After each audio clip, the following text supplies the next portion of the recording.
The second book of Samuel, chapter 1. David hears of Saul's death. After the death of Saul, David returned from striking down the Amalekites and stayed in Ziklag 2 days. On the third day, a man arrived from Saul's camp with his clothes torn and dust on his head. When he came to David, he fell to the ground to pay him honor. "Where have you come from?" David asked him. He answered, "I have escaped from the Israelite camp." "What happened?" David asked. "Tell me." "The men fled from the battle," he replied. "Many of them fell and died, and Saul and his son Jonathan are dead." Then David said to the young man who brought him to report, "How do you know that Saul and his son Jonathan are dead?" "I happened to be on Mount Gilboa," the young man said, "and there was a Saul leaning on his spear with the chariots and their drivers in hot pursuit. When he turned around and saw me, he called out to me, and I said, 'What can I do?' He asked me, 'Who are you?' 'An Amalekite,' I answered. Then he said to me, 'Stand here by me and kill me. I am in the throes of death, but I am still alive.' So I stood beside him and killed him, because I knew that after he had fallen, he could not survive. And I took the crown that was on his head and the band on his arm, and have brought them here to my lord." Then David and all the men with him took hold of their clothes and tore them. They mourned and wept and fasted till evening for Saul and his son Jonathan, and for the army of the Lord and for the nation of Israel, because they had fallen by the sword. David said to the young man who brought him the report, "Where are you from?" "I am the son of a foreigner, an Amalekite," he answered. David asked him, "Why weren't you afraid to lift your hand to destroy the Lord's anointed?" Then David called one of his men and said, "Go, strike him down." So he struck him down, and he died. For David had said to him, "Your blood be on your own head. Your own mouth testified against you, and when you said, 'I killed the Lord's anointed.'"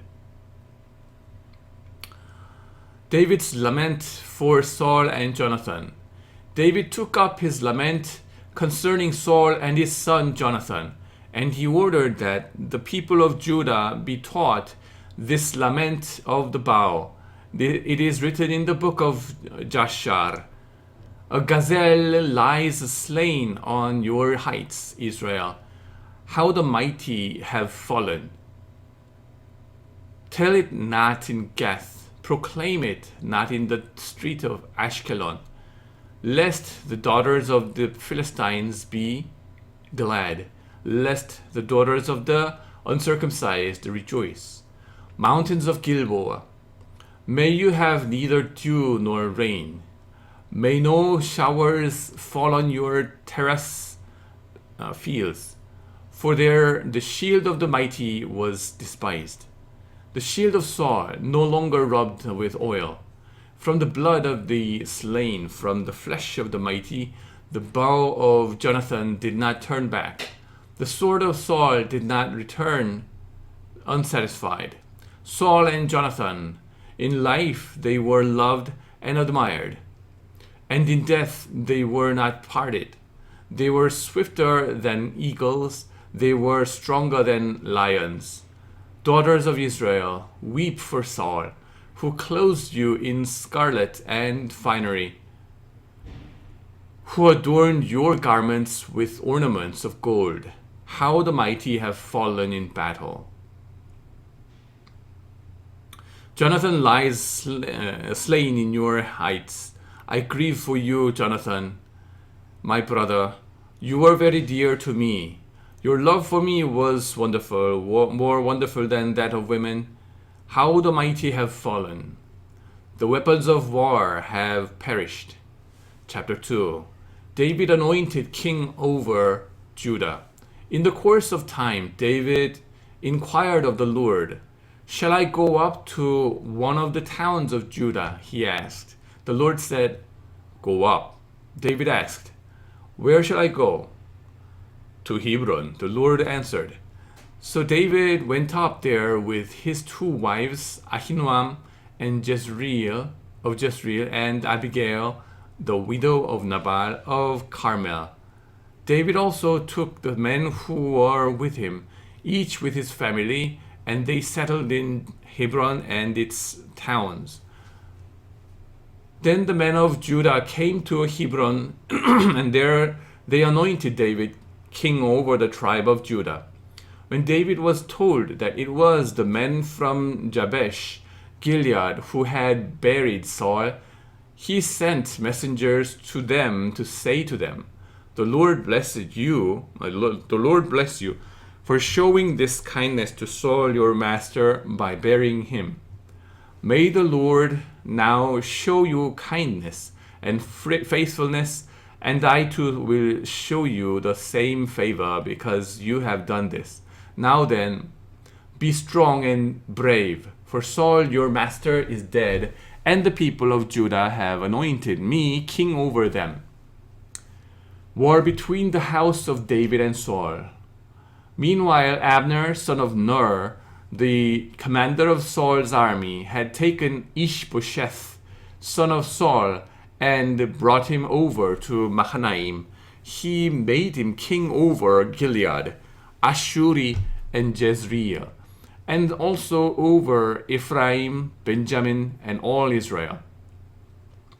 Ishbosheth, son of Saul, was 40 years old when he became king over Israel, and he reigned 2 years. The tribe of Judah, however, remained loyal to David. The length of time David was king in Hebron over Judah was 7 years and 6 months. Abner, son of Ner, together with the men of Ishbosheth, son of Saul, left Mahanaim and went to Gibeon. Joab, son of Zeruiah, and David's men went out and met them at the pool of Gibeon. One group sat down on one side of the pool and one group on the other side. Then Abner said to Joab, "Let's have some of the young men get up and fight hand to hand in front of us." "All right, let them do it," Joab said. So they stood up and were counted off, 12 men for Benjamin and Ishbosheth, son of Saul, and 12 for David. Then each man grabbed his opponent by the head and thrust his dagger into his opponent's side, and they fell down together. So that place in Gibeon was called Helkath Hazurim. The battle that day was very fierce, and Abner and the Israelites were defeated by David's men. The 3 sons of Zeruiah were there, Joab, Abishai, and Asahel. Now Asahel was fleet-footed and wild gazelle, as a wild gazelle. He chased Abner, turning neither to the right nor to the left as he pursued him. Abner looked behind him and said, "Is that you, Asahel?" "It is," he answered. Then Abner said to him, "Turn aside to the right or to the left. Take on one of the young men and strip him of his weapons." But Asahel would not stop chasing him. Again Abner warned Asahel, "Stop chasing me. Why should I strike you down? How could I look your brother Joab in the face?" But Asahel refused to give up the pursuit. So Abner thrusted the butt of his spear into Asahel's stomach, and the spear came out through his back. He fell there and died on the spot. And every man stopped when he came to the place where Asahel had fallen and died. But Joab and Abishai pursued Abner, and as the sun was setting, they came to the hill of Ammah, near Giah, on the way to the wasteland of Gibeon. Then the men of Benjamin rallied behind Abner. They formed themselves into a group and took their stand on top of a hill. Abner called out to Joab, "Must the sword devour forever? Don't you realize that this will end in bitterness? How long before you order your men to stop pursuing their fellow Israelites?" Joab answered, "As surely as God lives, if you had not spoken, the men would have continued pursuing them until morning." So Joab blew the trumpet, and all the troops came to a halt. They no longer pursued Israel, nor did they fight anymore. All that night, Abner and his men marched through the Arabah. They crossed the Jordan, continued through the morning hours, and came to Mahanaim. Then Joab stopped pursuing Abner and assembled the whole army. Besides Asahel, 19 of David's men were found missing, but David's men had killed 360 Benjamites who were with Abner. They took Asahel and buried him in his father's tomb at Bethlehem. Then Joab and his men marched all night and arrived at Hebron by daybreak. Chapter 3. The war between the house of Saul and the house of David lasted a long time. David grew stronger and stronger, while the house of Saul grew weaker and weaker. Sons were born to David in Hebron. His firstborn was Ammon, the son of Ahinoam of Jezreel. His second, Chileab, the son of Abigail, the widow of Nabal of Carmel. The third, Absalom, the son of Maacah, daughter of Talmai, king of Geshur. The fourth, Adonijah, the son of Haggith. The fifth, Shephatiah, the son of Abital. And the sixth, Ithream, the son of David's wife, Eglah. These were born to David in Hebron. Abner goes over to David. During the war between the house of Saul and the house of David, Abner had been strengthening his own position in the house of Saul. Now Saul had a concubine named Rizpah, daughter of Aiah, and Ishbosheth said to Abner, "Why did you sleep with my father's concubine?" Abner was very angry because of what Ishbosheth said. So he answered, "Am I a dog's head on Judah's side? This very day I am loyal to the house of your father Saul and to his family and friends. I haven't handed you over to David. Yet now you accuse me of an offense involving this woman. May God deal with Abner, be it ever so severely, if I do not do for David what the Lord promised him on oath, and transfer the kingdom from the house of Saul and establish David's throne over Israel and Judah from Dan to Beersheba." Ishbosheth did not dare to say another word to Abner because he was afraid of him. Then Abner sent messengers on his behalf to say to David, "Whose land is it? Make an agreement with me, and I will help you bring all Israel over to you." "Good," said David. "I will make an agreement with you, but I demand one thing of you. Do not come into my presence until you bring Michal, daughter of Saul, when you come to see me." Then David sent messengers to Ishbosheth, son of Saul, demanding, "Give me my wife Michal, whom I betrothed to myself for the price of 100 Philistine foreskins." So Ishbosheth gave orders and had her taken away from her husband, Paltiel, son of Laish. Her husband, however, went with her, weeping behind her, all the way to Bahurim. Then Abner said to him, "Go back home." So he went back. Abner conferred with the elders of Israel and said, "For some time you have wanted to make David your king. Now do it, for the Lord promised David. But my servant David, I will rescue my people Israel from the hand of the Philistines and from the hand of all their enemies." Abner also spoke to the Benjamites in person.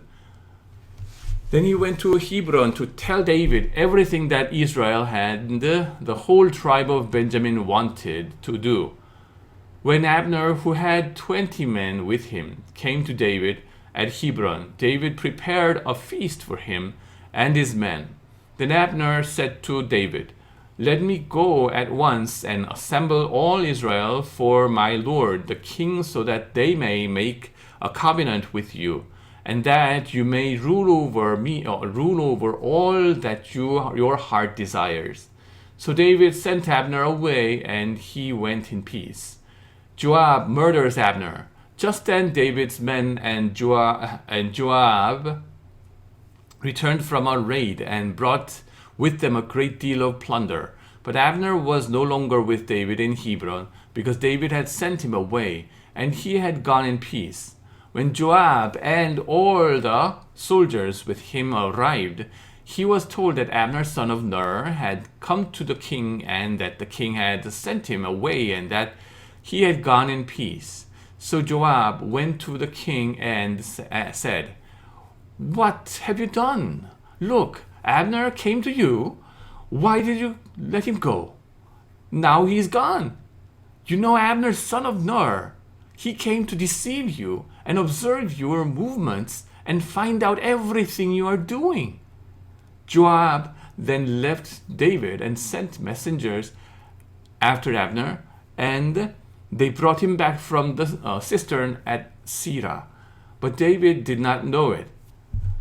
Now when Abner returned to Hebron, Joab took him aside into an inner chamber, as if to speak with him privately, and there, to avenge the blood of his brother Asahel, the Joab stabbed him in the stomach, and he died. Later, when David heard about this, he said, "I and my kingdom are forever innocent before the Lord concerning the blood of Abner son of Ner. May his blood fall on the head of Joab and on his whole family. May Joab's family never be without someone who has a running sore or leprosy, or who leans on a crutch, or who falls by the sword, or who lacks food." Joab and his brother Abishai murdered Abner because he had killed their brother Asahel in the battle at Gibeon. Then David said to Joab and all the people with him, "Tear your clothes and put on sackcloths and walk in mourning in front of Abner." King David himself walked behind the bier. They buried Abner in Hebron, and the king wept aloud at Abner's tomb. All the people wept also. The king sang this lament for Abner. Should Abner have died as the lawless die? Your hands were not bound, your feet were not fettered. You fell as one falls before the wicked. And all the people wept over him again. Then they all came and urged David to eat something while it was still day. But David took an oath, saying, "May God deal with me, be it ever so severely, if I taste bread or anything else before the sun sets." All the people took note and were pleased. Indeed, everything the king did pleased them. So on that day, all the people there and all Israel knew that the king had no part in the murder of Abner son of Ner. Then the king said to his men, Do you not realize that a commander and a great man has fallen in Israel this day? And today, though I am the anointed king, I am weak, and these sons of Zeruiah are too strong for me. May the Lord repay the evildoer according to his evil deeds. 아멘.